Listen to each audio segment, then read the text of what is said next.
Listo. Hola, buenas noches.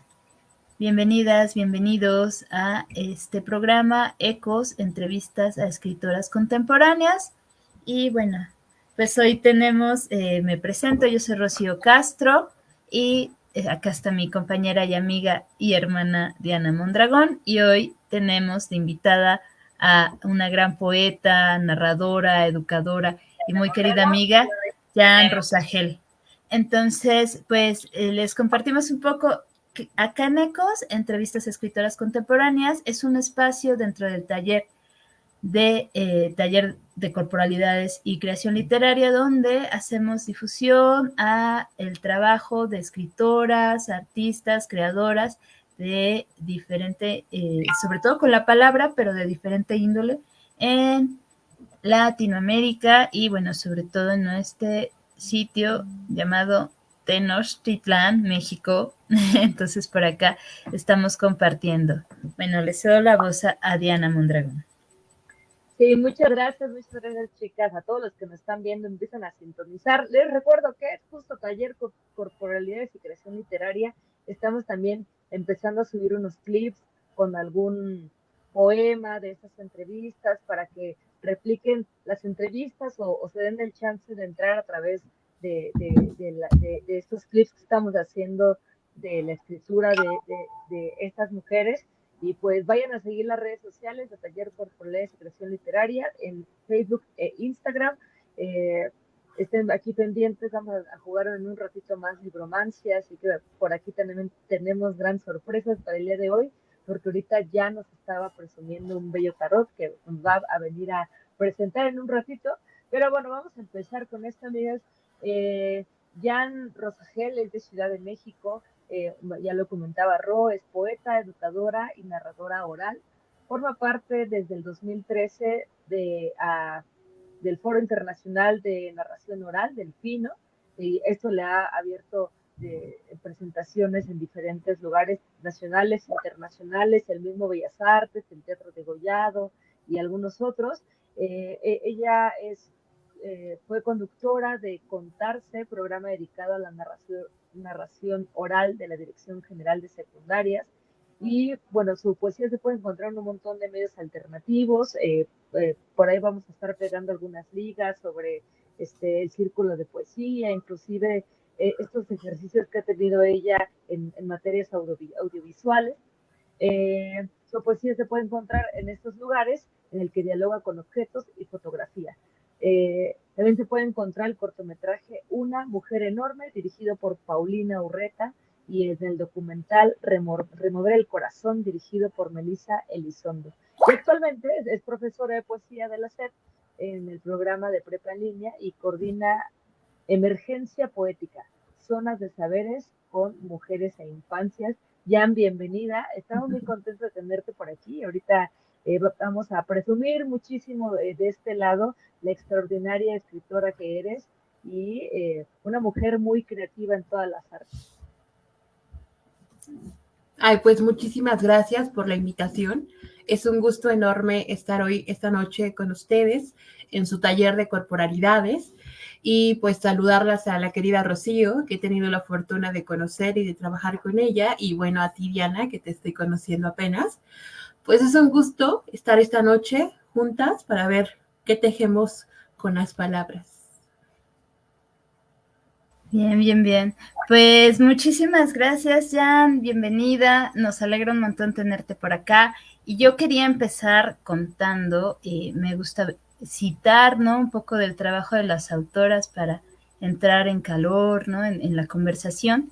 Y hay un fragmento de Jan que se encuentra en su página, ¿no? Y dice, bueno, estos fragmentos quieren decir que yo trabajo en ruinas, ¿no? Que tiene una cita del inspector.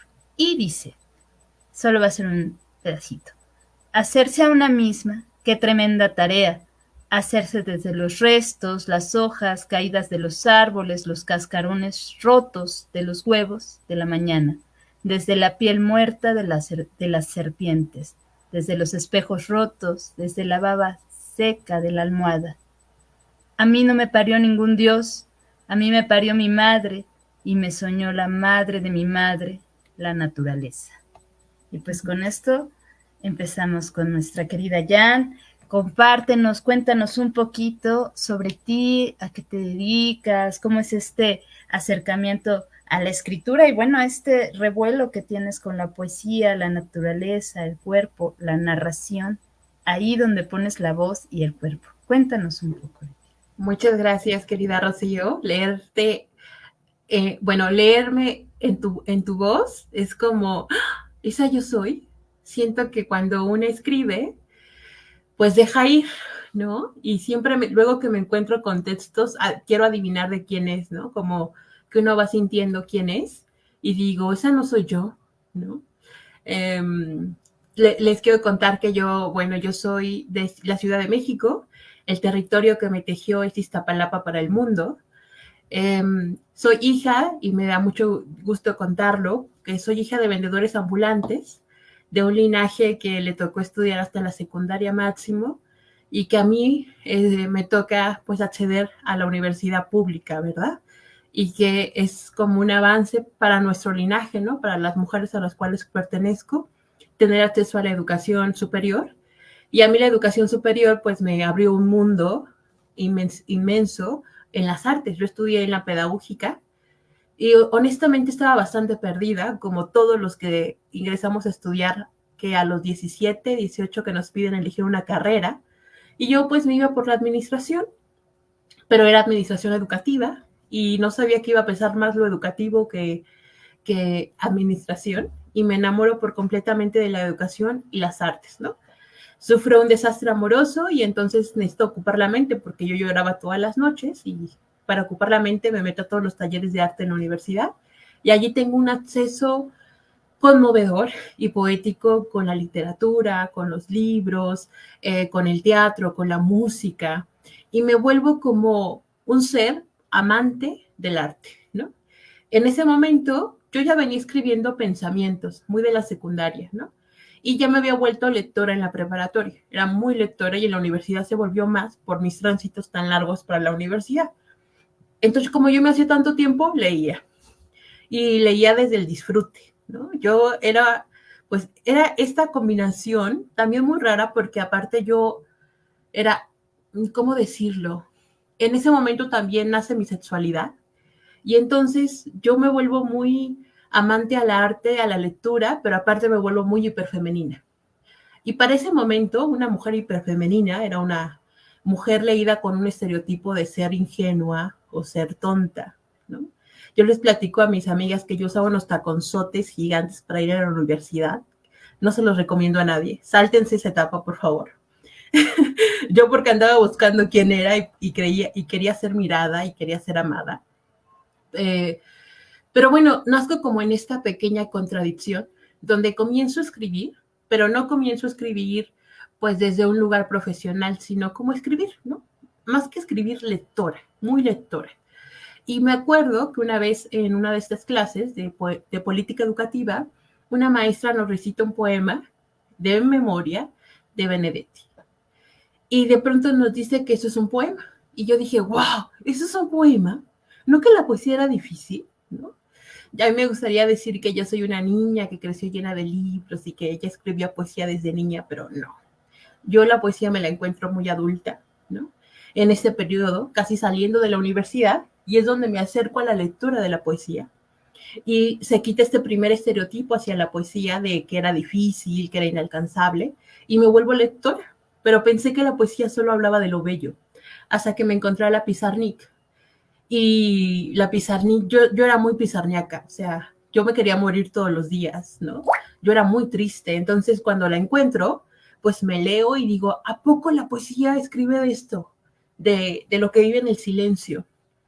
Y desde ahí empiezo a escribir, ¿no? Recuerdo tener a Facebook como este primer diario digital y aparte yo firmaba mis poemas en Facebook, ¿no? O sea, yo decía, wow, soy una súper escritora y ahora que me aparecen los recuerdos en Facebook digo, qué horror, o sea, qué tristeza.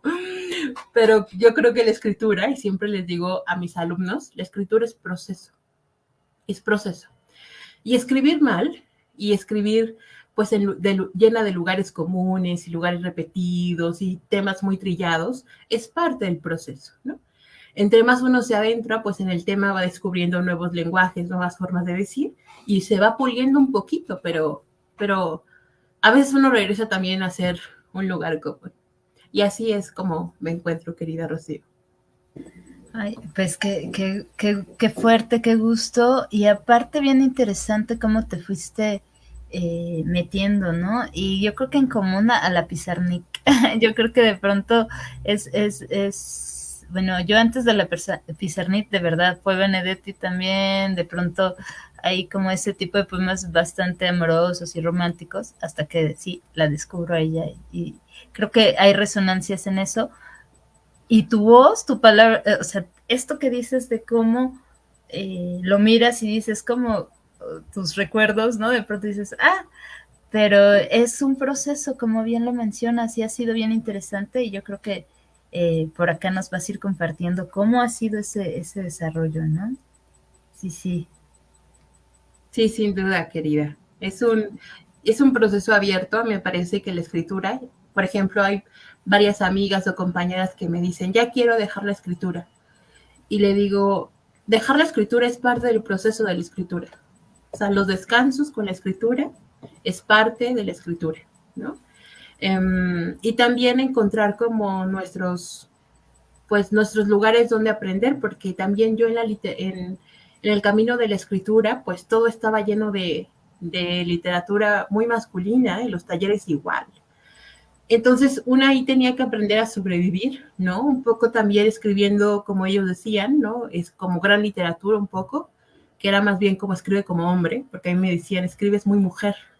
Y yo siempre eso siempre lo señalo. A mí siempre me dijeron, escribes muy mujer.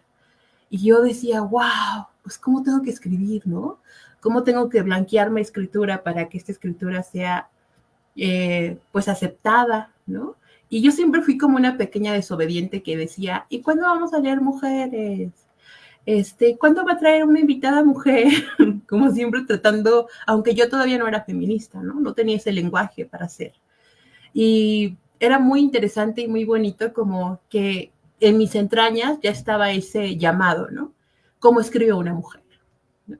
¿Cómo escribimos nosotras? Y es muy particular porque siento que nos falta mucha conversación sobre ese tema. Porque estamos en un mundo, pues, donde nuestros poderes fueron puestos en contra. Entonces, todo lo que evoca lo femenino está un poco castigado y en silencio.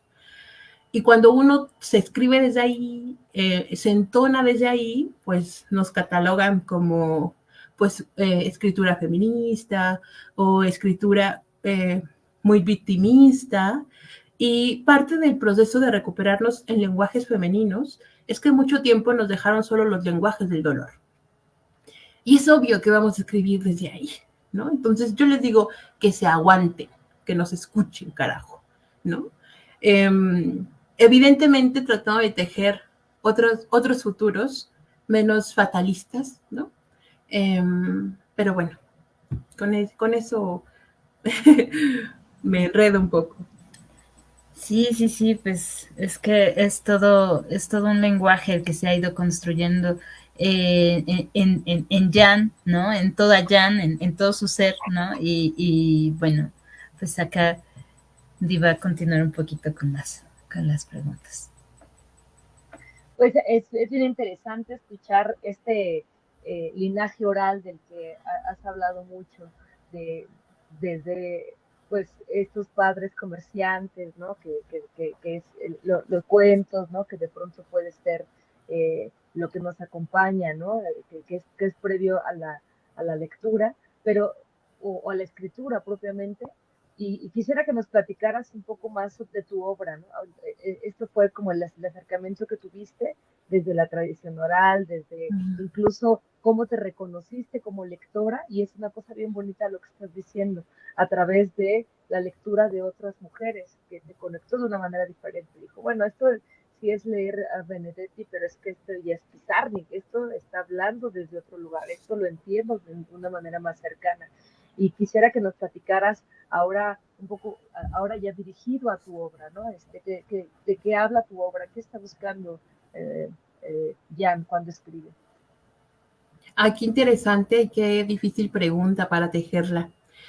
Al mismo tiempo en el que yo me formo como o empiezo a escribir, también me comienzo a formar como narradora oral. El arte de la narración oral escénica es el arte de contar historias con público, ¿no? Y me interesó, tuve un llamado desde muy niña sobre la oralidad, que un día había una cuentacuentos y yo dije, yo quiero hacer eso de grande. Y en el camino, saliendo de la universidad, pues me encuentro con la narración oral, con Fino justamente, con el Foro Internacional de Narración Oral, y yo iba a las funciones de escucha, y la primera vez que vi a una cuentacuentos o una narradora oral, se me hizo un nudo en la garganta. Y yo dije, ¿qué es este poder? Porque solo estaba ella con su voz invocándonos. Y pues me empiezo a meter ahí y me empiezo a formar en la narración oral, en esta arte de contar historias y cuentos, al mismo tiempo que se da la poesía. O sea, yo me paro, me doy a luz de forma escrita y de forma oral casi al mismo tiempo en ambas artes, ¿no? Para mí esas artes están muy tejidas. Y en el arte de la narración oral me ha dado grandísimos hallazgos profundamente conmovedores. Entre ellos, que la oralidad es la madre de la escritura. Es la madre de un montón de lenguajes escritos. Y lo que he aprendido mucho con mis maestras y maestros es que en todas las culturas ha existido el lenguaje oral, pero no siempre el lenguaje escrito. El lenguaje escrito tiene muy poco en la humanidad a comparación de los lenguajes orales, que tienen miles y miles y miles de años.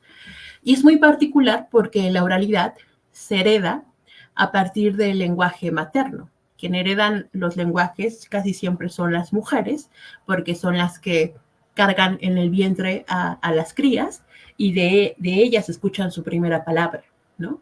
Lo más probable es que su primera palabra, pues también la haya recibido o la hayamos recibido de una invocación femenina.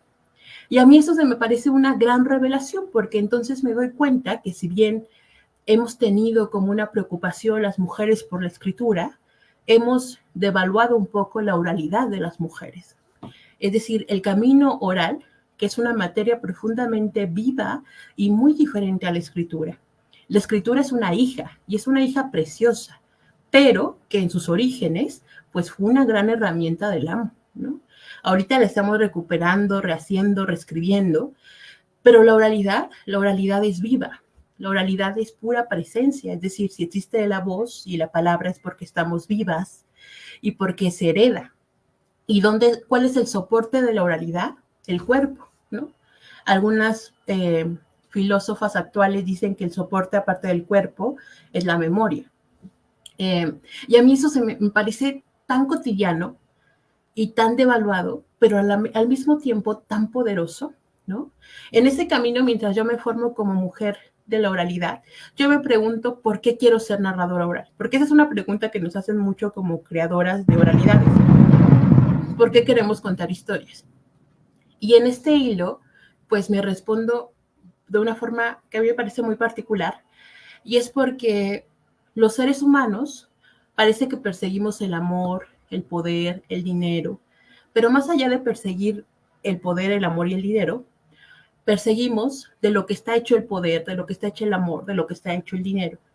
Y eso está hecho de historias, de pequeñas historias que se encarnan, de las historias del amor, que estamos bañadas de amor romántico, y entonces esas historias de amor romántico se encarnan en la piel y damos pasos todos los días con ellas, ¿no? Entonces yo me daba cuenta que las narrativas son muy importantes para la humanidad, ¿no? Y si yo como narradora oral contaba otro tipo de historia, podríamos construir un nuevo lenguaje. Y lenguaje lo nombro como unidad de creación para poder crear y comunicar, ¿no? Es decir, cuando leemos a Pizarnik escribió y hizo un nuevo lenguaje, ¿no? Cuando leemos a otra escritora o, no sé, un bailarín, un cineasta, aunque no solamente los artistas hacen lenguajes, también cada mamá, ¿no? Cada abuela tiene un lenguaje, ¿no? Me doy cuenta, ¿no? Como de estos linajes orales de las que venimos, muchas personas, ¿no? No solo las mujeres, sino también los hombres, que no fueron reconocidos, ¿no? Pero que, sin embargo, si podemos ir atrás y recuperar esta oralidad, nos damos cuenta que es muy, muy simbólico que estamos hechos de esas historias heredadas, ¿no? Y bueno, yo creo que mi obra navega mucho eso, navega un poco la transdisciplina, pero desde un lenguaje cotidiano, como que siempre me pregunto cómo hacerlo más ordinario, ¿no? Nace a partir de las historias. En este momento me interesa mucho la genealogía femenina, ¿no? No solo feminista, sino femenina. Es decir, cuál era la oralidad que contaban las mujeres para construir sus cuerpos simbólicos, porque el sistema patriarcal pues recopiló muchas historias orales, pero pues muchos fueron permeados por la religión y pues por figuras masculinas que invisibilizaron un montón de oralidad femenina, y a lo femenino me dirijo, por ejemplo, a menstruar, a parir, al amor, ¿no? A todo lo que nos han quitado las mujeres. Y me interesa mucho, bueno, en ese momento, como hallar ese hilo que nos teje a todas de qué historias teníamos para cruzar los umbrales, ¿no? Y ha sido muy bonita mi sorpresa porque me he dado cuenta que hay un montón de historias que no son populares, sino que viven como en silencio o en una intimidad muy profunda, que hablan sobre la menstruación, que hablan sobre parir y que hablan un tema que a mí me interesa muy simbólico, que es el de las vulvas dentadas. En todo el mundo hay mitos antiguos de vulvas dentadas, de vulvas que tenían dientes, y siempre se caracterizan por ser mujeres de un primer linaje de una comunidad. O sea, la primera mujer de esa comunidad tenía dientes en la vulva, y hubo un hombre, el primer hombre, que sintió tanto coraje porque era indomesticable, que con una flecha se los rompió, o que con una piedra se los rompió. Y al romperle los dientes, se vuelve doméstica, ¿no? Se domestica la mujer y pierde su fiereza, ¿no? Esos mitos están regados por todos los continentes. Así, y yo dije, wow, ¿por qué las mujeres no tenemos acceso a estos mitos, ¿no? A esta tradición oral tan preciosa y que es simbólica, no es literal. Y eso también es un tema que a mí me interesa mucho dentro de la oralidad y que parte con la escritura, porque en la actualidad todo lo leemos de forma literal y no simbólica.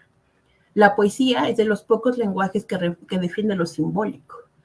Pero en los cuentos han pasado a ser de formas literales. Entonces, cuando yo digo vulva dentada, el patriarcado lo tomó como una mujer que es un monstruo, ¿no? Que tiene dientes en la vulva. Y hasta hay películas dirigidas por varones de vulva dentada, donde se los comen, ¿no? Y en los mitos antiguos, lo simbólico de estos cuentos relata que lo que tiene dientes es porque se sabe defender, y no todo lo que tiene dientes muerde, ¿no? Los dientes evocados como poderes femeninos, ¿no? Yo creo que muchos de estos mitos narran como esta historia del mundo patriarcal, cuando llega el patriarcado con esa violencia y se instaura, ¿no? Tenemos como esos mapas orales y simbólicos para contar hace cuánto tiempo llegó y de qué forma llegó, ¿no? Pero bueno, así más o menos son como mis intereses actuales para crear. ¡Qué maravilla! Yo creo que sí valdría la pena que nos enteráramos de esas historias que igual no han sido rescatadas por la escritura o no han sido difundidas al resto de las mujeres, y que nos recuerde de este linaje feroz y defendible que sí tenemos. Y a propósito de esta frontera de la que sabemos como narradora y poeta, por ahí también en la red de Narradoras México conversabas en una entrevista reciente sobre las poéticas orales, y cómo son un recordatorio con la presencia y la historicidad humana. Entonces, me encantaría que nos platicaras más de eso. Sí, yo entiendo como la poética, como la poiesis, como la creación. Y esta palabra me la regaló la profesora Patricia Cardona, que es una gran teórica sobre poética de la enseñanza. Y ella me enseñó que los lenguajes poéticos no solo se vinculan a lo artístico, sino a cualquier lenguaje que nos interese con profundidad. Así seamos cocineras, seamos choferes, seamos jardineras, ¿no? ahí se pueden crear lenguajes cotidianos, ¿no? El lenguaje, la poética es como esta creación profunda del saber y al mismo tiempo esta compartición del saber, ¿no? Es decir, cuando nosotros llegamos en la escuela, por ejemplo, a tener un profesor de matemáticas maravilloso, y si no nos gustaban las matemáticas, pero el maestro tenía tanta fuerza que uno decía, yo quiero ser matemático, ¿no? Dice que la poética nos recuerda quiénes somos, ¿no? Y tomando como poética, como ese referente, como ese poder creador vital, me doy cuenta que hay un montón de poéticas, ¿no? Hay una gran diversidad de poéticas. Y entre ellas están las poéticas orales, ¿no? Y las poéticas orales, pues no solamente son el arte de contar historias, sino también a todo lo oral que existe, ¿no? Es decir, desde los pregoneros, desde la poesía en voz alta, desde el arte cotidiano de comunicarnos, ¿no? Desde también la oralidad como un acto colectivo, pero también efímero, ¿no? A mí lo que más me sorprende muchísimo de la oralidad es como su cotidianidad y su nobleza, ¿no? Es decir, cuando hablamos de poéticas orales, también hablamos de escucha. Una no se puede entender sin la otra, ¿no? Son dos actos profundamente entrañables que crecieron al mismo tiempo. Y a mí eso me parece, pues, extraordinario, ¿no? Yo siempre les digo a mis alumnos que cómo hacemos que la palabra se vuelva, pues, entrañable, o cómo hacemos que la palabra se vuelva profunda, ¿no? Y les digo, pues imagínense que me cantan un verso, ¿no? Imagínense que me susurran un verso, ¿no? Imagínense que invocan colectivamente en rezo un verso, ¿no? Entonces la palabra de ser cotidiana y normal, pues pasa a ser extraordinaria, ¿no? También creo que cada ser humano, pues tiene una voz y una poética muy propia oral, ¿no? No por nada la voz nos conmueve tanto y la voz tiene tanto poder cuando alguien la utiliza, ¿no? Y si nos vamos más a la antigüedad, la palabra era como el alma, porque la palabra es cuerpo, pero es una parte del cuerpo que no se ve. Y entonces eso también la mete como con la mística un poco, ¿no? En sus orígenes. Con la palabra antiguamente no se mentía, ¿no? Cuando tú dabas tu palabra, pues la palabra era darse, ¿no? Es decir, si tú me das tu palabra es porque te das a ti, ¿no? Y a mí esas miradas tan, pues, heredadas, ¿no? Es de antes me parecen como si ellos tuvieran algo que ya no podemos ver y saber, ¿no? Yo sigo indagando como en poéticas orales porque a mí me parece que uno puede trabajar con el lenguaje oral, es decir, yo puedo trabajar contando historias, pero no quiere decir que tenga una poética, que mi poética conmueva, ¿no? Puedo ser como muy buena en mi arte, pero no atravieso, ¿no? Es decir, la poética tiene que ver con esta profundidad de compromiso con una misma y con la vida, ¿no? Donde al compartirse nos recuerda la vida, pues, ¿no? Yo más o menos por ahí puedo tejer un poco como las poéticas orales, que son muchísimas, muchísimas, muchísimas. No, qué maravilla, muchas gracias. Podríamos estar conversando aquí, tertulias completas al respecto. Se ve que es un tema que no solo sabes muchísimo, sino eres ese profesor de matemáticas que dices que sí quiero ir a correr a buscar estos cuentos y estas historias y estos libros y me quiero devorar toda la oralidad que tenemos por ahí por descubrir. Pero pues hemos llegado al momento favorito de muchos, que es que nos leas, nos compartas, nos regales una narración de algo de lo que tú quieras para que podamos escuchar un poco de tu trabajo. Muy bien. No sé si alguien nos está escuchando del otro lado, pero si sí, dejen sus comentarios. Me encantaría ver si quieren que les comparta un cuento de estos linajes femeninos o un poema de mis poemas. Porque, bueno, ahorita que venimos evocando lo oral, les cuento que yo trabajo al mismo tiempo mi poesía y mi oralidad, ¿no? Se alimentan una a la otra. Y hace 2 años vengo trabajando un proceso que se llama Vulva Feroz y hice unas obras dedicadas a estos mitos antiguos de las vulvas dentadas, ¿no? Que nació de mis preguntas, de mis lecturas, y después las hice piezas artísticas. Y ahorita estoy en la parte de montar una función de cuentos y poesía dedicadas a las vulvas. Entonces, me gustaría compartirles algunos de los relatos que he recolectado de esta función. La primera es una anécdota. Yo, el día que encontré los cuentos de las vulvas dentadas, a cada mujer que me encontraba, le preguntaba que si ella había escuchado sobre los cuentos antiguos de las vulvas con dientes. Y muchas me decían que no tenían ni idea, pero como que se iluminaba su rostro y me preguntaban, ¿pero qué es eso? Cuéntame más. Yo presentía esa pregunta como un llamado antiguo.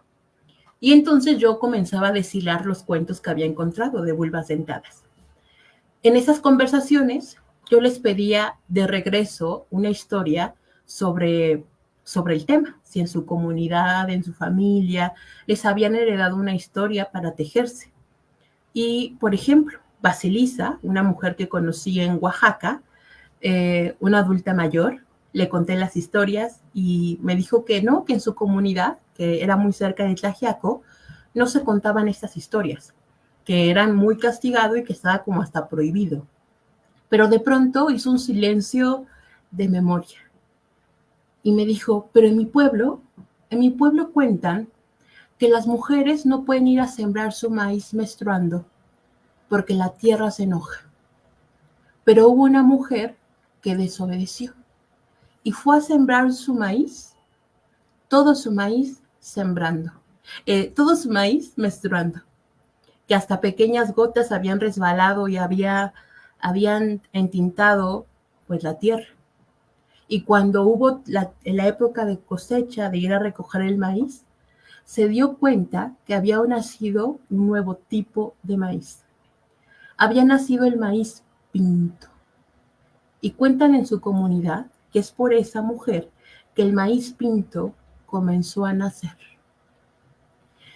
A mí cuando Basilisa me contó esta historia, yo dije, me explotó el cuerpo, ¿no? Dije, ahí está. Y aunque Basilisa me haya dicho que esas historias no se contaban, que estaba muy prohibido hablar de eso, hay historias que siguen sobreviviendo, pero que ese pudor que nos sembraron hace que estas historias estén en peligro pues de morir, ¿no? Porque se dejan de contar y porque aparte la tradición oral, que es simbólica, se lee de forma literal, ¿no? Con ojos crueles literales, y entonces dice, no, así no nace el maíz pinto es un maíz, y entonces entran los lenguajes racionales como si estuvieran peleados con los lenguajes simbólicos, ¿no? Yo creo que ambos lenguajes son importantes para existir, pero bueno, esa es una de las primeras historias que alcancé a recolectar de esos lenguajes femeninos, ¿no?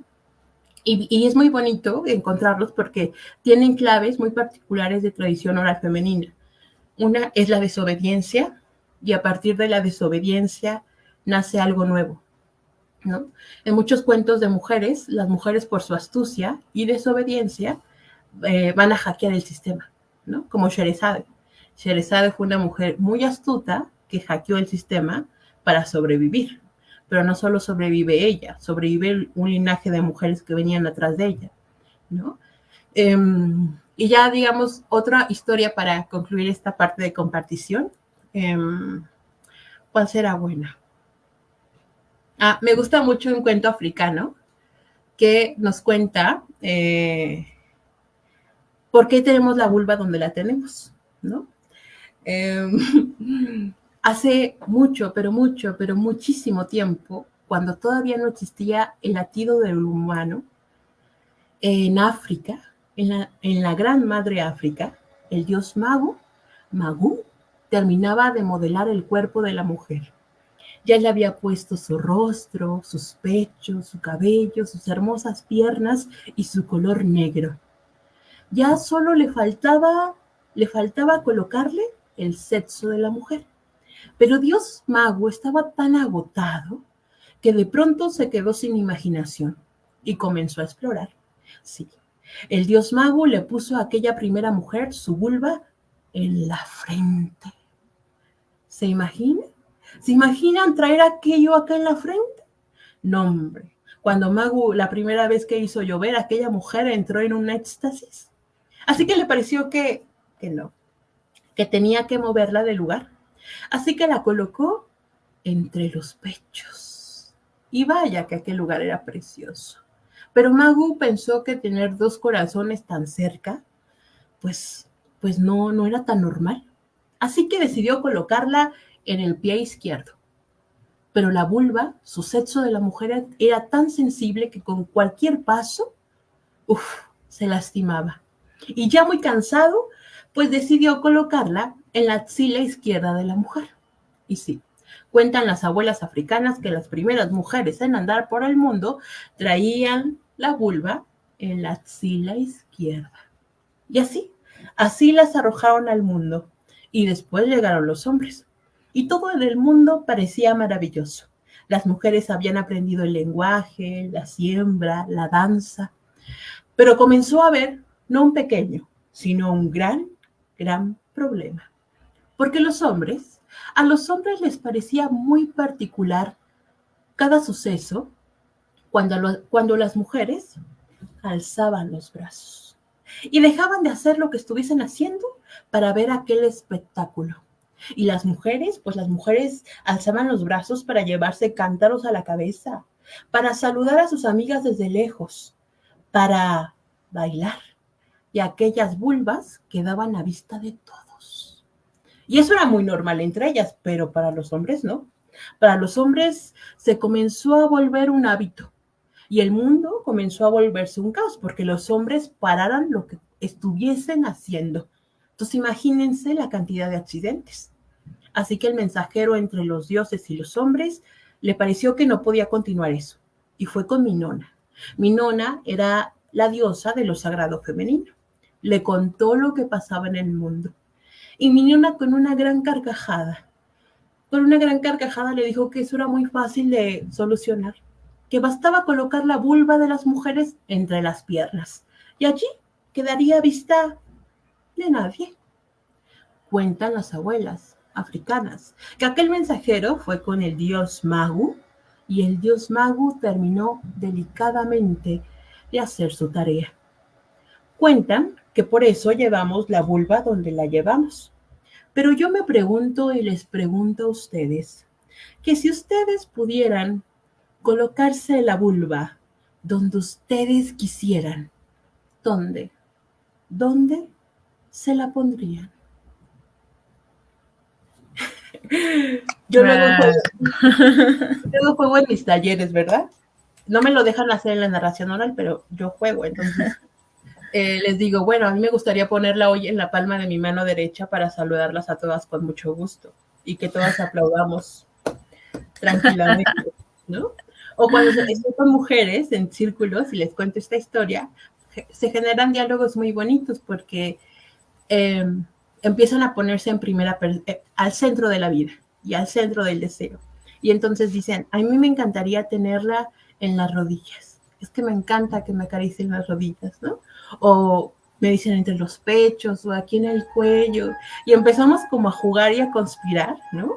Esto que da como la tradición oral, que es profundamente simbólica y que también tiene un sinsentido muy particular, pero que nos hace imaginar, ¿no? Y preguntarnos cosas, porque también otras se dicen, no, está bien ahí en su lugar. O sea, ¿cómo tendría un bebé en mi brazo? ¿No? Ay, Jan, pues es fantástico escucharte, de verdad, escucharte siempre como si, o sea, a mí particularmente me sana, me reinicia, me genera un montón de cosas en la cabeza, ¿no? Y pensar dónde tendría la vulva es bien potente, ¿no? Porque de pronto piensas, bueno, la pondría aquí atrás de la oreja, pero sería cómodo. Entonces te pones a pensar un montón de cosas y también muchas cosas que van de la mano con el deseo y con el placer, ¿no? Que muchas veces o históricamente, pues sí, ha sido arrebatado, ¿no? Pues para las mujeres en diferentes circunstancias y hoy podemos tomarlo y ponérnoslo básicamente en la mano, como dices, ¿no? Me movió muchísimo escuchar esto que decías sobre la palabra, es algo del cuerpo que no se ve, yo creo que es como si siempre estuvieras haciendo metáforas bastante fuertes y hermosas, pero también súper potentes y conectadas con todo un mundo, pues, que tú, que tú has revisado, tanto teórico como literario, ¿no? Un montón de mujeres también que te van acompañando en tu trayectoria, tanto como las que lees, las maestras a lo extenso, ¿no? O sea, las madres, amigas, hermanas, compañeras, abuelas, ¿no? Que te van acompañando. Y también esas mujeres que van aprendiendo de ti, que te siguen como tú, la maestra, ¿no? Entonces, bueno, un poco para compartir lo que va surgiendo aquí la palabra de las personas que nos van acompañando. Voy a ir mostrando algunos de los mensajes, ¿no? Por acá Héctor manda saludos, saludos Héctor. Por acá Amalia, bueno, por acá te está escuchando, ¿no? Berenice Pérez dice, escucharte siempre me hace sentir tanta emoción, querida Jan. Estoy profundamente agradecida con tu palabra, ¿no? Por acá, Amalia, eres la belleza de las palabras dichas, ¿no? Por acá, cuando dijiste que ibas a compartir las narraciones, ya tenías acá gente, a Berenice también diciendo que sí. Gabriela Villa dice, una provocación hermosa y necesaria, la de llamar al deseo. Y bueno, por acá tenemos otra más de Berenice que dice, pienso en la felicidad de hacer pipí si la tuviera en una mano. Ay, sí, no, hombre, sería grandioso. En cualquier momento. Es que también, si nos metemos más profundo al cuento, empezamos a hablar del cuerpo y de cómo a partir del cuerpo tenemos otra cercanía con la realidad y el contexto, ¿no? Como por ejemplo la sexualidad cambiaría por completo si la vulva estuviera en la palma de la mano, ¿no? O sea, qué cotidianidad y qué cercanía, ¿no? Y también como que relata esto, o sea, si nos vamos más profundo es porque a la vista de nadie, ¿no? O sea, porque siempre a la vista de nadie, ¿no? Y ahí empezamos a ver con estas miradas, desde lo simbólico, evidentemente, porque desde lo científico es obvio por qué la tenemos donde la tenemos, ¿no? Pero cuando habla de la vulva, habla de esta figura simbólica que significa la sexualidad femenina, ¿no? Si lleváramos la sexualidad femenina en otro lugar, pues, ¿cómo se dirigiría el cuerpo? ¿Cómo estaría el cuerpo, no? Claro. Sí, sí, sí. Por acá otro comentario de Gabriela Villa que dice, qué fuerza de poética y de historia. Y me llama mucho la atención porque nos metes a mitos antiguos, a historias antiguas, que históricamente pues están ahí, ¿no? Estos mitos, pero nos metes de una forma tan poética, ¿no? Que de pronto no tienen esas como apréndete cuántos, no sé, ¿no? ¿Cómo era el mito de Isis, por ejemplo, ¿no? Y de pronto tú nos vas llevando como de la mano de una forma muy suave para recordar y mirar esos mitos, también como narraciones que nos cuentan la historia, pero nos acarician la poesía, ¿no? Entonces por ahí es bien bonito cómo nos compartes esto. Y bueno, otro comentario, del lado contrario del corazón, como un segundo corazón, ¿no? La vulva. Y por acá las provocaciones que generaste de sí pensar a dónde pondríamos la vulva, ¿no? Es buenísimo.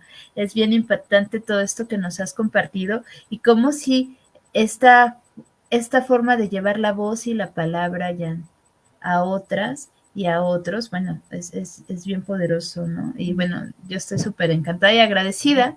Además recuerdo que cuando yo te conocí en una entrevista. Te estaban haciendo una entrevista, no recuerdo ni en qué página ni nada, solo recuerdo que hiciste una narración muy bonita. Yo dije, ay, yo quiero tomar su taller, sus clases, ¿no? En verdad, la forma en la que nos llevas de la mano es bastante amable, tierna, ¿no? Estas pedagogías de la ternura que están contigo, ¿no? Sí. Bueno, pues vamos a comenzar a continuar un poco por acá, Di. Sí, pues andamos muy contentas. Yo ya ando aquí rompiendo el cochinito para cuando nos llegues a contar cuáles son los proyectos, las cosas que tienes. Pero antes platícanos cuáles son estas autoras que te estás leyendo ahorita o aquellas que quieres más, que tienes más cerquita y revisitas, esas que sabemos son tus favoritas que nos puedas compartir. Yeah. Pues evocando otra vez como la oralidad, muchas de mis lecturas son muy orales, ¿no? Tengo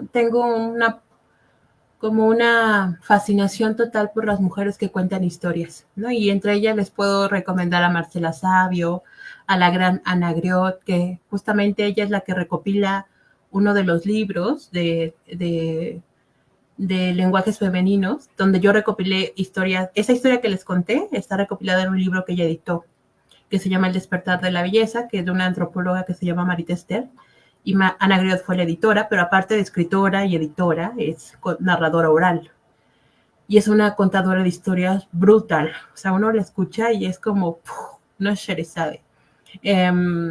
También Eve Rosell, que también trabaja mucho la poética oral y la poesía oral, pero aparte el performance oral con una desobediencia preciosa, ¿no? La Eve, ella nunca se acuerda de mí, pero yo siempre me acuerdo de ella. Una vez le dije, yo tomé clases contigo, Eve, y me dice, no me acuerdo de ti. mi ego, pero es como de mis oralidades favoritas porque vinculan mucho la ternura poética, ¿no? Es como, para mí, son un ejemplo de llegar a esa poética oral. Y también de las escritoras o narradoras que escriben, bueno, yo les conté que Pizarnik yo la considero mi madre de escritura, porque fue la que me dio permiso de escribir mal, pero escribir verdaderamente, ¿no? De que la poesía no tenía que ser bella, sino que tenía que ser honesta. Y ella yo la llevo en las entrañas, ¿no? Hago muchas obras con ella, dialogo mucho con ella, rayo muchos sus libros. A veces hasta cuando comencé a escribir, quería escribir mucho como ella, ¿no? Ella es de mis escritoras favoritas. Otra escritora que me rompió muchísimo es Ellen Sitzus, que a mí Ellen Sitzus es el primer libro que leí en femenino, ¿no? Ella tiene un libro que se llama La llegada a la escritura, es un ensayo, y lo escribe en femenino y es hermosísimo, usa tantas imágenes y es tan desobediente, parece un diario. Ella me gusta muchísimo. También me gusta mucho Cristina Peri Rossi. Ahorita ando obsesionada mucho con ella, entonces cuando me obsesiono con una escritora, la busco por todas partes. Consigo, o sea, se vuelve un objeto de deseo. Entonces, busco sus libros por donde sea. Así fue con Pizarnik, o sea, cuando todavía no era tan editable o vendida, pues sus libros eran de culto, entonces encontrar un libro de Pizarnik era imposible.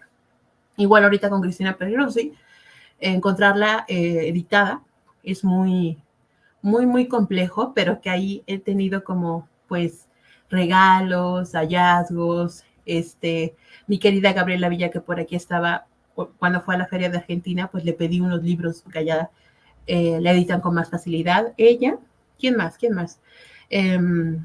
Déjame revisar.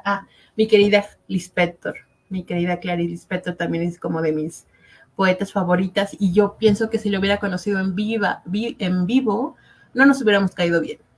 Yo digo, bueno, ¿con qué escritoras me llevaría bien? Y es como, me gusta también mucho esta, ¿cómo se llama? Se me olvidó su nombre ahorita.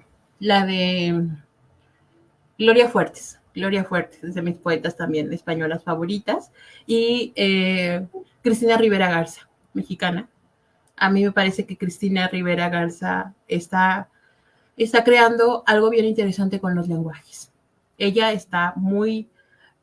ella tiene mucha reflexión sobre la creación del lenguaje en la escritura, y sobre todo de poner narrativas que al centro deje de estar la muerte cruel, porque la muerte es un proceso de transformación y parte de la vida, pero en los sistemas patriarcales, neoliberales, la muerte al centro cruel está al centro de las narraciones, ¿no? Y a mí me parece que Cristina Rivera Garza está intentando poner al centro la vida digna. Y narrar desde ahí, Y también algo que ocurre con Cristina es esto que también tú haces, que tiene que ver con abrir espacios comunitarios. O sea, cuando Cristina Rivera Garza habla de la compartencia, ¿no? De escribir en comunidad, de hacerlo juntes, ¿no? O sea, de hacerlo con todos, ¿no? De llevar la voz, ¿no? Esto es algo que creo que con cada una de las autoras que nos has estado comentando, tú tienes muchas resonancias.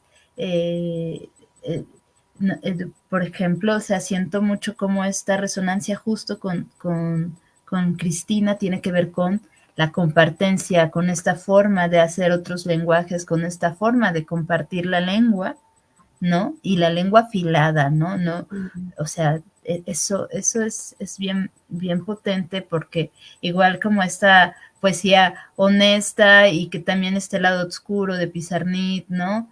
Y con las narradoras, ¿no? Como Griot, que también recuerdo que leí alguna vez como minificciones, como microficciones de ella, y la otra parte amorosa y también que es uno de tus intereses como estas, las infancias, ¿no? De Gloria, que también está presente siempre como este mirar hacia la infancia, hacia las infancias. Entonces, por ahí hay muchas resonancias en Jan, ¿no?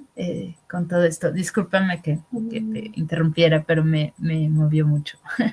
Sí. Y sé que hay más, pero soy muy mala para recordar nombres, la verdad. Muy mala, ¿no? Ahorita estaba pensando en Terry Tempest. A mí me marcó mucho su libro Cuando las mujeres fueron pájaros. A mí me pareció una bomba. Bueno, no quiero decir una bomba, esa metáfora no me gusta. Me pareció una resonancia completa, ¿no? Me volvió un instrumento musical cuando leía a nuestra querida Terry Tempest con ese libro de Cuando las mujeres fueron pájaros. Sí, a mí la infancia me ocupa mucho. Me parece que tiene pedagogías muy interesantes y también como es tan cotidiana la infancia, está igual de menospreciada que la oralidad. Como lo cotidiano tendemos a verlo tan simple y pensamos que lo simple no es profundo y no tiene poder. A mí la infancia, sus lenguajes y su forma de mirarse me parece muy particular y que también es un proceso que nadie se puede saltar. Es decir, si tenemos un diálogo en conjunto, todos pasamos por la infancia, haya sido como haya sido, pero no es un proceso del cuerpo que te pueda saltar. Entonces ahí hay una línea que nos une en común, ¿no? Solo que de pronto el adultecentrismo nos arrasa, ¿verdad? Pero las poéticas de las infancias me parecen tan particulares. Pues muchas gracias por compartirnos. Es toda una aventura nada más descubrir en qué lecturas andas tanto orales como ahí algunas poetas. Ya nos echamos un clavado grande, otra conversación, otro programa nos podemos echar nada más con esta pregunta.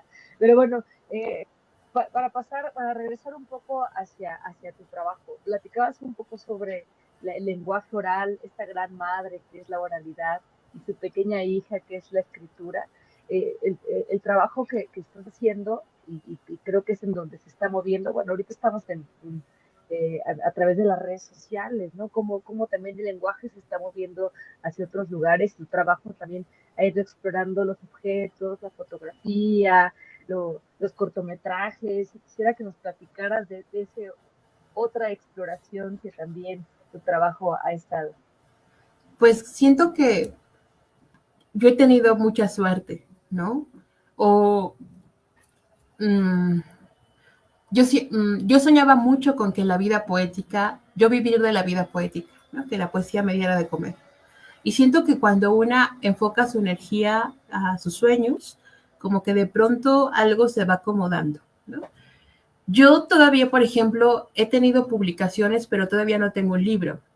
Pero he estado en la pantalla grande en el documental o en un cortometraje, ¿no? Nunca he estado en Alemania, pero mi cortometraje, una mujer enorme, se fue a Alemania, ¿no? Entonces, de pronto yo digo, ay, como que me salté pasos. No sé cómo decirlo, ¿no? Es como llegué primero por otros lugares que a un libro, ¿no? O sea, como se supone que primero, no sé, te editan, te leen y ya de ahí vas saltando a cosas. En mi caso, no. En mi caso, a mí la oralidad me dio como, me ayudó a construir una poética, ¿no? La oralidad y la narración oral me ayudó a construir una poética y una seguridad, ¿no? Me ayudó a enlazarme a lugares que jamás pensé, ¿no? O sea, jamás pensé entrar al Palacio de Bellas Artes con mi arte, nunca. Pero la oralidad me llevó al Palacio de Bellas Artes para contar historias. Entonces, de pronto, como esos hackeos, como que eran como, wow, ¿qué hago aquí, no? Con esta arte, ¿no? Y como les he contado que al mismo tiempo se iba tejiendo la oralidad y la poesía, pues la gente me empieza como a vincular en las artes a partir de la oralidad, pero al mismo tiempo, pues yo ahí andaba con mis pininos en la escritura y en la poesía y en las pequeñas publicaciones. Y yo tengo amigas que se dedican al arte y entonces, por ejemplo, en el caso de una mujer, no, del documental Remover el Corazón, que es dirigido por la gran cineasta Melissa Elizondo, pues yo trabajaba con otra amiga, que es Jan Calvario, que es una de mis mejores amigas, y Jan me invitaba a trabajar procesos comunitarios en Puebla. Jan es muralista, y ella siempre ha trabajado con infancias y con mural comunitario, y me invitaba a dar clases de poesía. Entonces un día, pues la llaman a Jan que quieren hacer un documental y que necesitan otra maestra, pues de escritura o de algo, ya que a quien recomendaba, y Jan dice a Jan, márcala a Jan. O sea, Jan es garantía, márcale. O sea, yo llego a partir de trabajar también con infancias, o sea, es loquísimo. Entonces me contactan y me dicen que si damos un taller en Xochimilco, en San Gregorio, con infancias, Jan y yo. Entonces ella era maestra de mural y yo de poesía, pero fue muy bonito porque tejimos los talleres, o sea, fueron así, fundición completa, ¿no? No era como de, y ahora la clase de mural, y ahora la clase de poesía, no, ambas estaban tejidas. Y pues fue una experiencia súper bella, o sea, una experiencia, no sé, donde todas las piezas se juntaron para que cosas mágicas pasaran, ¿no? Evidentemente, todo el tiempo hay una cámara gigante que te está grabando todo el tiempo todo lo que haces y a las infancias también. No sé si han tenido la oportunidad de ver Remover el Corazón, pero justamente habla de que después del terremoto que tuvimos en la Ciudad de México y en San Gregorio le pegó muchísimo, porque fue un epicentro, cómo se reconstruye la infancia a través del arte.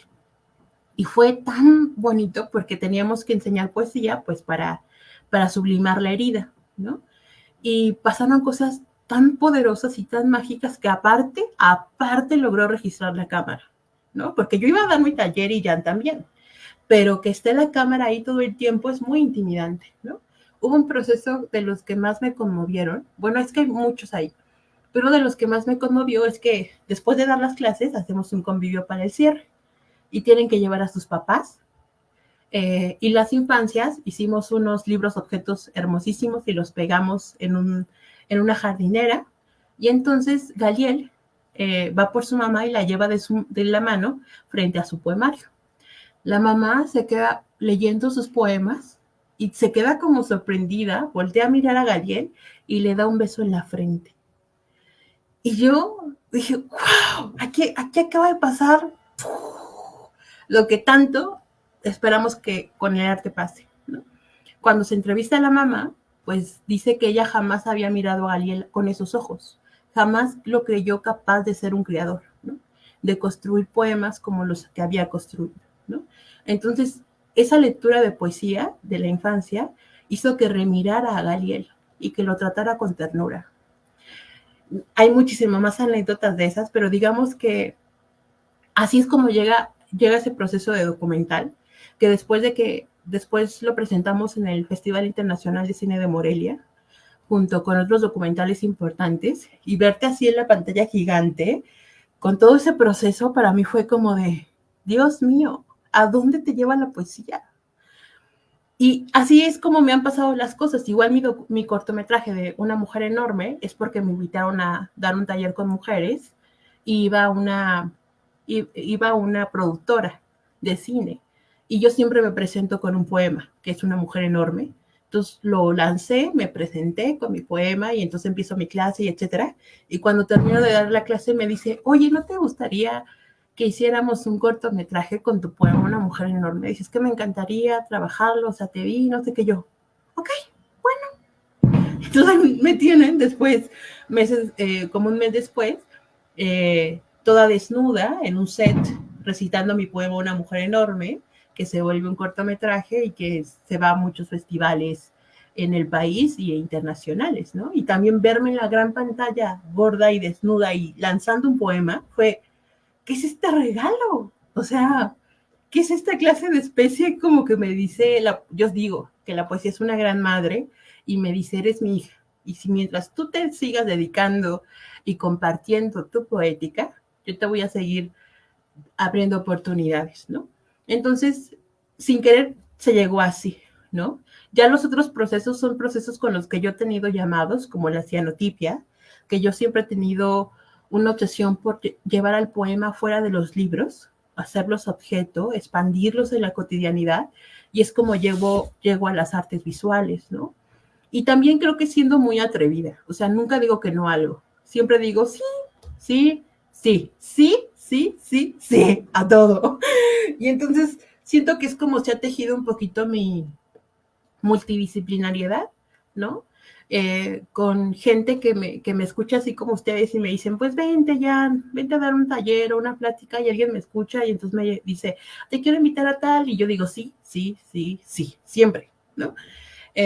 Y actualmente, pues justamente mis tejidos son esos, la oralidad, la poesía y la cianotipia, ¿no? Que ahora ya son 3, que a veces me cuesta mucho trabajo como hacerlas una sola cosa, como decir, a ver, mete un proyecto que tenga todo esto, es como, güey, no sé, ¿no? Pero que digamos que así es como se ha ido tejiendo, hilando esos procesos. Porque además tienes la semiotipia, has hecho exposiciones y tienes unas piezas hermosísimas, unos aretes, o sea, tienes la verdad es que sí lo has tejido muy bien. Aparte, recuerdo que tenías una colección de aretes elaborados en semiotipia que tenían los rostros, ajá, de escritoras, así una cosa que totalmente sí lograste hilarla, ¿no? Aunque se viera complejo y lejano, pues sí, yo creo que sí eres hija de la poesía, de la narrativa, tejiendo, siempre estás tejiendo, ¿no? Porque justamente las primeras escrituras o las primeras formas de narrar, pues justamente fueron el tejido, ¿no? Se dice que las primeras narraciones fueron de hombres, pero no, justamente fueron de mujeres, porque venían de estos tejidos, de estas formas de hacer, de comunicar, y tú logras tejer en grande, ¿no? Como tus distintas formas multidisciplinarias de hacer arte, de crear, porque creo que eres creadora, ¿no? Y no creo, eres creadora, ¿no? Y entonces de esta manera logras tejer. Y luego también vas tejiendo como redes, ¿no? Con las diferentes personas. O sea, eres una, desde ahí siempre tejiendo y siempre narrando, es bien poderoso. Y pues, ¿qué creen? Es tiempo de la libromancia, entonces vamos juntas hacia allá. Sí, pues ahí está la opción de hacerlo con algún libro que tenga por aquí ya, pero antes de que empezáramos por aquí la entrevista, también nos estaba presumiendo un tarot en el cual también podríamos jugar, así que pues, igual ustedes díganos con cuál quieren jugar, con algún libro, con el tarot de Jan, es el momento para que se escriban por acá. Pues justamente, bueno, a mí me gustaría que trabajáramos con el tarot de una de las mujeres orales que recomendé, ¿no? De mis escritoras, pero ella es una mujer oral, que es Marcela Sabio, que construyó y reconstruyó y resignificó un tarot tradicional a un tarot feminista, ¿no? Y transformó todas las arcanas a femeninas, pero aparte también las intervino con poesía de mujeres de todo el mundo. Entonces podríamos jugar, ella le llama poemancia. Yo le llamo bibliomancia, no miento, yo le llamo poemancia o bibliomancia y ella puelumancia. ¿Y ustedes? Libromancia. Bien, bien, bien. Pues entonces, ¿cuántos números nos das ya? 21. 21 arcanas. 21 arcanas y ustedes que nos acompañan y que les agradecemos mucho que estén por acá compartiendo, escuchando a Jan y compartiendo este espacio con nosotras, pues nos van a arrojar un número para que la libromancia funcione. Entonces, pues 21 números y el primer número que nos llegue, ese va a ser el poema que va a compartirnos esta libromancia, esta poemancia. Pues, ¿quién se anima? El primer número que llegue en los comentarios y bueno, con ese nos vamos. Bueno, ya llegó uno y es de Argelia Cano y es el 18. 18. Bueno, y acá te siguieron pidiendo, ¿eh? El 18, el 8, el 7. Tengo una pregunta. ¿Les hacen alguna pregunta? ¿O ellas se quedan con su pregunta? ¿O solo es colectivo? Es colectivo, pero supongo que por acá la del 18 se aventó su pregunta, ¿no? El 8, el 7, el 5 y hasta el 21. Tenemos bastantes peticiones, okay. Pero bueno, si alcanza para 2 y si no, pues bueno, el primero y ya nos dice si algún otro nos compartes, ¿va? Bueno, nos salió la carta de la búsqueda, ¿no? Para la pregunta que se hayan hecho. Y esa búsqueda viene acompañada de 2 poemas. El primero es de nuestra querida Sor Juana Inés de la Cruz y nos dice la poesía en esta carta. No estudio por saber más, sino por ignorar menos. Y el otro poema dice, ella es el grito de la noche, la astilla debajo de las uñas, la espina en la mirada y el silencio detrás de la puerta. Pues muchísimas gracias. Y bueno, pues si nos regalas una más ya entrada en entradas aquí pues tenemos el 8, el 7, el 5 y el 21. Bueno, y Argelia dice que el 18 es la fecha del cumple de su hijo. Saqué la 8. Ok, va, para Rodrigo. No es cierto, la 5. Ah, bueno, para Ana. No sé cuál haya sido su pregunta, pero la respuesta es la paciencia. Me gusta mucho, las ilustraciones me encantan porque es ver crecer con paciencia, ¿no? Y los poemas acompañados siempre viene en la carta en positivo o negativo. Ahorita estoy leyendo los 2 poemas, pero con el que más te identificas ahorita. Y este es de Josh Sand y dice, el tiempo no cura los grandes dolores, pero sí los adormece. Y el otro poema es de nuestra querida Marielena Walsh, que dice, tantas veces te mataron, tantas resucitarás, tantas noches pasarás desesperando, a la hora del naufragio y de la oscuridad. Alguien te rescatará para ir cantando. Qué bonito. Recuerdo mucho a Mercedes Sosa que empieza así la de la cigarra. Muchas gracias, Jan. Qué bonita libromancia nos has compartido. Y bueno, pues vamos a pasar un poquito como a esta parte de que nos cuentes de tus proyectos, ¿no? De dónde pueden encontrarte, ¿no? Ahí, bueno, antes tenemos una como pregunta, ¿no? Sabemos que fundaste Emergencia Poética, zona de saberes con mujeres e infancias, ¿no? Y bueno, un poco nos has contado la importancia de esta población, ya no fuiste ahondando en estas voces, ¿no? Y eso lo agradecemos muchísimo. Y bueno, pues esta Emergencia Poética, ¿dónde pueden encontrar tus proyectos, ¿no? Tu trabajo, ¿dónde pueden mirarte, escucharte? En la página, tenemos página de Instagram y Facebook que se llama así, Emergencia Poética. Y también tenemos nuestra página que es emergenciapoetica.wordpress. Ahí pueden conocer también pues un poco del registro que vamos haciendo. Emergencia Poética nace en la pandemia, ya saben, por esto, pues por la precariedad, ¿no? Pero también por un llamado por crear con las infancias y con las mujeres inquietudes personales, ¿no? Inquietudes creadoras personales. Lanzo Emergencia Poética con un laboratorio de escritura y fotografía, ¿no? Porque a mí siempre me ha interesado mucho, hago mucho autorretrato, ¿no? Siempre yo me he visto a mí misma como este objeto que no se reconoce y entonces a través de la fotografía trato de decir, esa soy. Y hemos trabajado ya varias laboratorias durante estos años que pasaron desde la pandemia, estos 4 años, y también teniendo invitadas donde les invitamos a compartir sus poéticas en Emergencia Poética, bueno, en nuestra página, en nuestra zona de saberes.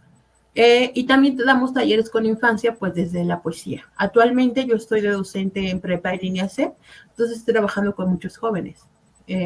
Y también sobre todo mis talleres casi siempre se escriben muchas mujeres. Es muy bonito porque casi la población de mis talleres son de mujeres, pero los pocos hombres que se escriben se cuestionan mucho porque la poesía también se vincula mucho desde el género, porque la poesía estaba como permeada socialmente y como escribir de los sentires y sentimientos. Entonces, los alumnos que llego a tener se hipersensibilizan de una forma muy particular a través de la poesía. Entonces, ahí nos pueden seguir.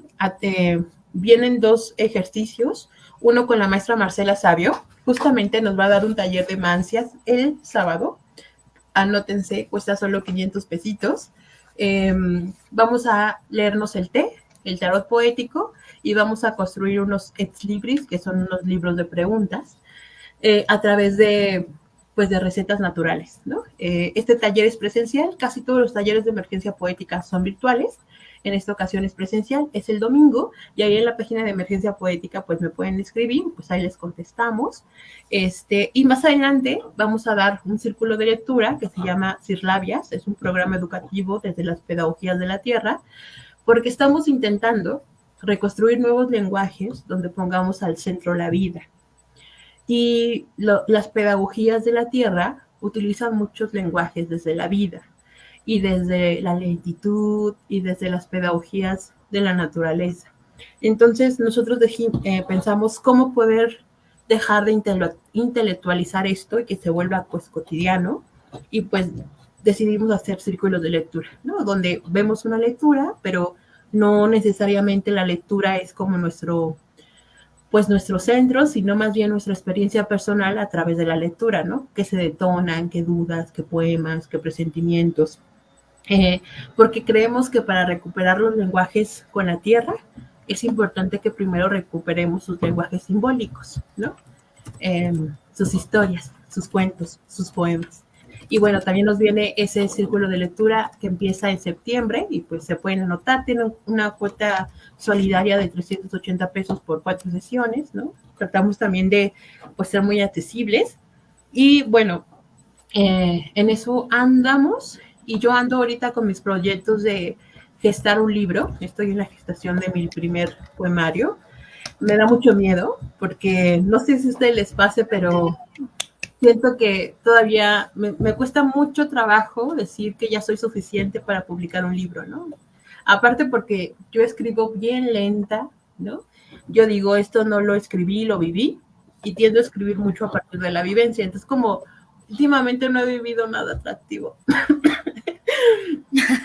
nada wow. He parado de escribir, pero no sé, tengo como ya poemas pues que he escrito pues en este camino de 10 años que llevo en la poesía, y pues me gustaría hacer como mi primer libro, mi primer umbral, ¿no? O sea, como en eso ando, ¿no? Es algo que me quita pues energía porque pues ahí estoy en eso, y pues ya les conté que también viene mi unipersonal de Vulva Feroz. No sé si se va a quedar con ese nombre porque la gente se asusta. En eso estamos en el unipersonal, en la gestación de mi primer libro, y bueno, pues también ahí andamos pues en invitaciones que salen y que me invitan, y entonces yo voy a contar, y espero que más adelante pues también demos otra laboratorio en emergencia poética dedicada a las infancias, pero en eso estamos, vamos de poquito en poquito. Pues está bien genial, Jan. La verdad es que nos ha sido un honor, un lujo tenerte por acá. Y bueno, vamos a estar compartiendo. Ya pusimos ahí en los comentarios para que puedan entrar a sus páginas de Jan, ¿no? Las redes sociales, la página en la web, para que puedan conocer su trabajo y también mirar sus narrativas, que tiene varios videos ahí en grabaciones de YouTube que puedes ver en donde ha estado, ¿no? En los foros donde ha estado Jan, y que en verdad es riquísimo, es bien, o sea, es bien apapachador para el corazón escuchar a Jan, ¿no? Y vamos Muchas gracias. No, gracias a ti, Jan. Vamos a compartir algunos comentarios que quedaron por acá, entonces los voy a ir compartiendo. Bueno, acá hay corazoncitos, ¿no? De Gabriela. Por acá. Bueno, y que te invitemos otra vez, ¿no? Inviten otra vez a Jan. Sí, nos gustaría mucho vamos a estar haciendo las entrevistas, pues, cada 15 días. Ahorita estamos haciendo un bloque de 4 porque empezamos el 24 de julio, entonces no nos alcanzó el tiempo para hacer 2 en julio, pues ahorita tocaron así como 4, pero vamos a estar cada 15 días a partir de septiembre, ¿no? Entonces, pues nos gustaría mucho a ver si tienes una oportunidad entre noviembre y diciembre, ya nos ponemos de acuerdo como para este cierre de año, de entrevistas, pues tenerte por acá, nos daría mucho gusto. Claro, claro. Y capaz ya con el libro, también para difundirlo.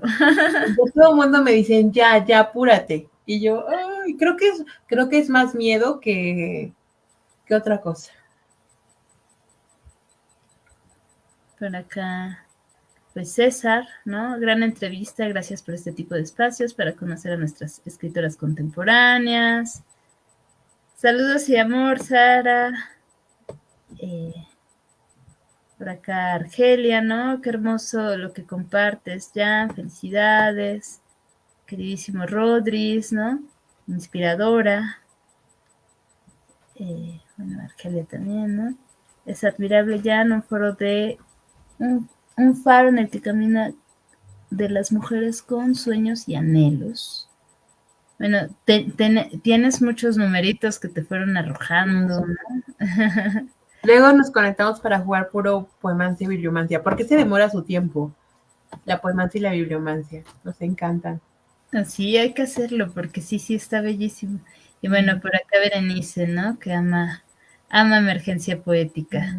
Saludos, Bere. Y bueno, pues por acá les recordamos que pueden visitar Emergencia Poética en Facebook, ¿no? El Círculo de Poesía en la web. Y bueno, Emergencia Poética, no, es una mujer enorme. Una mujer enorme. ¿Cómo se llama? ¿Cómo se llama? Un WordPress es como tu página de web, ¿no? Como tu blog, más o menos. Mi blog. Que no lo he actualizado hace mucho, pero mi blog. Bueno, por acá tenemos eso. Entonces, pues, yo estoy muy agradecida. No sé si bueno, ahorita para que vayamos cerrando, agradecemos muchísimo tu presencia. Todo lo que nos has compartido ha sido bellísimo, ¿no? Tu voz, la palabra cuerpo, creo que juntos aquí contigo, ¿no? Y con nosotras, y pues con la comunidad que se juntó esta noche para hacer la palabra de todas y de todos, ¿no? Y bueno, pues acá Pues nada, agradecerles a todas las personas que de manera entusiasta jugaron con nosotros, mandaron preguntas, mandaron toda la admiración que el trabajo de Jan provoca, nada más de escucharte, Jan. Tú confía, aquí estamos pues, ya lectores esperando por ese libro cuando esté listo. Y pues ahí están todas las páginas, los invitamos a la próxima semana, ¿no? Cerramos esta racha de estar haciendo una a la semana, luego recuperaremos esta forma en la que está planeada hacer cada 15 días y vamos a cerrar este agosto con el taller de corporalidades y esta última publicación, el taller infinito. Sí, pues muchísimas gracias y sí, las esperamos la siguiente semana con Lía Latorre, Argelia Cano, que por acá ha estado comentando, y agradecemos muchísimo tu compañía y comentarios en esta noche. y también con Clarisa Morena, y bueno, nosotras dos, que somos aquí el equipo Ecos, el equipo así. Y bueno, pues estaremos por acá. Y muchísimas gracias, Jan. Visiten sus páginas, acudan a las Mancias el sábado, no se lo pierdan, escríbanle a Jan, porque se llenan los espacios. Entonces, escríbanle para que alcancen un lugarcito. Y bueno, estén atentos también de las ofertas que tiene Jan Tan, desde la pedagogía de la tierra, desde la ternura. Yo siento también que es un espacio como muy acuerpado, muy, muy tierno, muy amoroso, ¿no? Entonces acérquense con Jan para que puedan participar en estos espacios y también para escucharla en sus presentaciones que tienen bueno, en Fino, ¿no? En este foro de narradores y narradoras, van a varios lados, vayan, acudan, ¿no? Y también, pues bien oportuno tomar también talleres sobre narración, cursos sobre narración. Que por cierto, Rocío, mañana tenemos una función, se me estaba olvidando, en el Instituto Mora, si tienen la oportunidad de ir. Ahorita tienen su feria de libro y mañana nos presentamos la poeta Gabriela Villa, la escritora y narradora oral Amalia de la Cabada y yo, en una función de cuentos, cuentos en voces de mujeres y poemas, por si pueden ir a las 11 de la mañana o les queda cerquitas y no tienen mañana nada que hacer, sería muy bonito verles. Y también que a mí me parecería bien interesante que las mujeres escritoras también regresemos a la oralidad. Sería muy bonito porque creo que podríamos hacer cosas muy interesantes desde los lenguajes orales, ¿no? Y estamos como en un punto donde podemos construir poéticas orales también muy vitales y muy poderosas, como un ejercicio hermanado a la escritura, ¿no? Ha sido un gusto para mí estar hoy con ustedes, querida Diana y querida Rocío, y me quiero despedir con unos versos de la Gloria Fuertes que dice que la poesía no debe ser un arma, debe ser un abrazo, un descubrir a los demás, eso, lo que les pasa por dentro, un descubrimiento, un aditamento, un estremecimiento. Y bueno, pues me despido aquí desde Iztapalapa para el mundo. Muchísimas gracias, Jan, y un abrazo fuerte para esta noche y esta poesía que nos has compartido. Un abrazo grande, Di, un abrazo al foro, a las personas que nos acompañaron, a todo el mundo, y pues estamos la otra semana. Muchísimas gracias, Jan, un abrazo enorme. Gracias. Chao, chao.